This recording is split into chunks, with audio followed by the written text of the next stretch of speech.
So I was about to throw out this keyboard here. It's one of these sort of types that have a built-in scroll wheel on them, which is pretty common. There are plenty of keyboards that do this. But then I noticed this. It's got a PS2 plug. Now, I've seen ones that do this, and they're USB, and they just identify as both a mouse and a keyboard, so that they can do a scroll wheel. Or I've seen them with PS2, and they have both a keyboard one, like this, and then they have a separate mouse plug you have to plug in. But this only has one plug. So, I'm not sure how this is supposed to work. Now, it could be that the way it works is basically it doesn't. Instead of actually emulating a scroll wheel, what it's got is it's something where it emulates up and down, page up, page down, something like that. Or it could be that instead what it does is it sends some kind of high scan code keys, something that normally gets ignored, and then you have to install a driver for this that will make it work. Could also be that it's using some of the extra pins on here, which aren't normally used, some kind of data pins, and it has to talk to the, you have a driver and it has to talk to the keyboard at a very low level. I wasn't able at first to figure out who made this keyboard because it doesn't have a name on the front, and if you go to the bottom, I'll turn this around, it's just got a model number, no company name, but apparently it's made by BTC, who I've never heard of either. I was about to throw it away because this keyboard is in terrible shape, but I'm still confused about this. So I'm going to plug it into a Linux computer so that I can then run show keys, which will tell me what key codes this thing is sending. That'll tell me if it's sending arrows, page up, page down, something high, or if it's doing something extra special. So I'm going to plug this in, be back in a sec.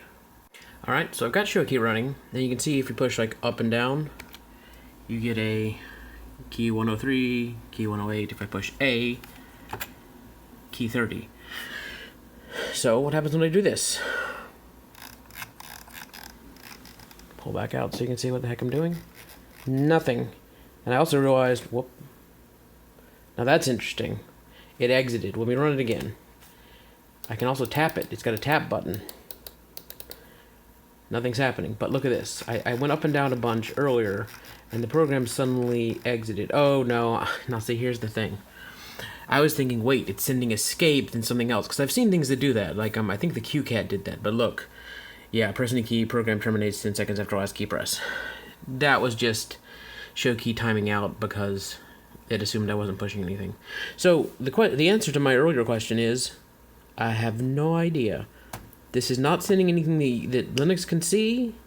So next step is try to boot into Windows, see if I can find a driver for this. Maybe see if it works then. Could just be it's broken. That may be why this thing was about to get thrown out. So I've booted this machine into Windows XP, and I've installed the drivers for it. And I pulled up these are actually the drivers here. Oh dear, that's flashing. If you use the thing, it goes up and down, but it goes it pretty instantly. Let me see if I can do this without it flickering. Yeah. See, it basically goes instantly, and you see that it's popping up. Scroll down, scroll up in the corner. That's weird. Now, I've got a regular mouse plugged in with the scroll wheel. And if you watch how it does it with a real mouse, it's much smoother and nothing pops up. Now, here's the real thing. Right here, Key Maestro. See if I can zoom in, yeah. This program, all the configuration has to do with hotkeys. But if we exit here, suddenly, I can scroll all day and nothing happens. So this program is clearly doing something low level that makes all this work. I can still scroll. Well, I can still scroll regularly. Let me make sure I do that now that it's, yeah. So there's some kind of magic happening in there. The question is, how do we find out what that magic is? I'm going to try booting back into Linux and checking to see if we can get to lower level information about what's going on the PS2 bus. All right. Okay, so I now have a handy program called Input Events that's listening to the raw PS2 inputs. So like if I push an A key, you'll see I get two entries, a scan code of 30 and a scan code of 30, and it's a press and an unpress. So that's how this works. Now, if I scroll up, I get a scan code of 139, which, from what I can tell, and I've got a big list of all the scan codes here, 139 is well outside the range of any of the existing scan codes. Pause is the highest at 127, I believe. So 139 is clearly something private to this keyboard. Scrolling down is also 139, which is weird. So there must be some kind of additional information being hidden here. Now if I tap it, it gets 150. So 139 for up, for down, and then tapping is 150. If I push one of these like media keys, you get a lot of stuff being pushed at once. So it's like, what did I push? Outlook. I pushed the Outlook button, and that actually pushed Control, Alt, and O. So yeah, the media keys on this thing are not simply pushing some kind of special code which gets translated. What they're actually doing is they're pushing an entire hotkey. So basically, this is 99% of the mystery solved. It's sending special scan codes that are normally not interpreted by anything.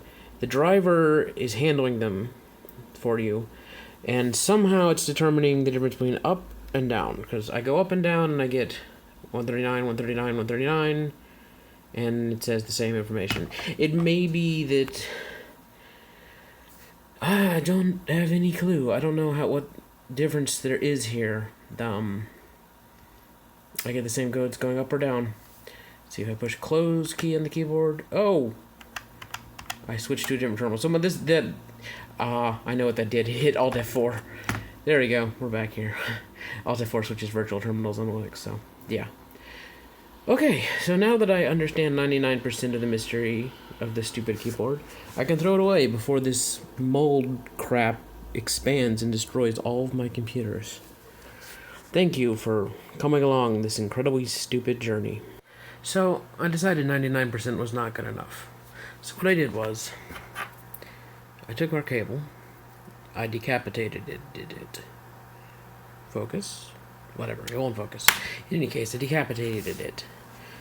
Took all the wires, plugged them in to this nice little Arduino here. So we've got a, let's see here, this blue one here is the ground. This is 5 volts. This one here is the clock signal. It generates an interrupt on the Arduino.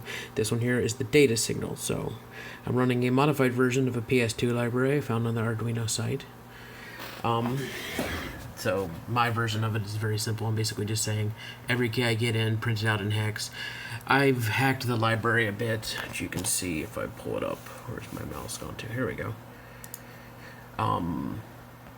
What I ended up doing was taking the library and all its magicness and taking it out, focus, please, and just dumping the raw scan code, which you normally can't do.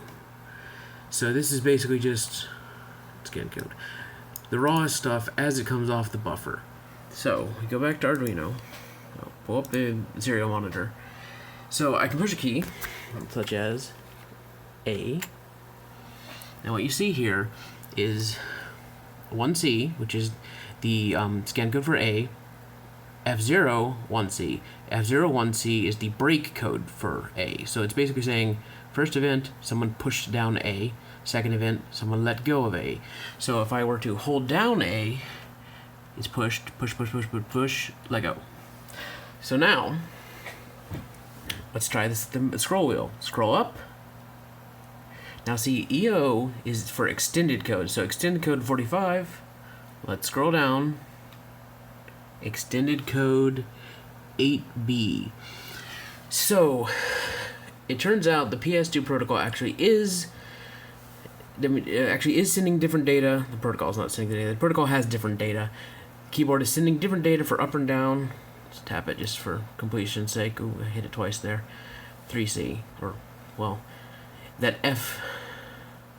So the F, the EO FO 3C means it was pushed up. That was the let go. So it's interesting that if I push down, let go, yeah, it has make and break, but scroll up and scroll down obviously don't have make and break. So it's just as if I'm tapping once, because obviously you can't scroll up and hold down. You just have to keep scrolling. Whee! And fill my screen with a whole bunch of random digits. So what seems to be happening is Linux, for some reason, is converting both the up and the down to the same signal, or not the same signal, the same value, which is less than useful. It may be auto-detecting this keyboard as something stupid that it's not. I don't know how exactly that works. I don't know how much PS2 auto-detection goes on in Linux, but there's definitely different bits going across the wire. There's different data, so it's no problem at all for the program to tell them apart. So yeah, in the end, this is what it took to figure out this stupid keyboard. Now I can happily throw it away, because it's very broken now, because this cable doesn't go anywhere anymore. Good night.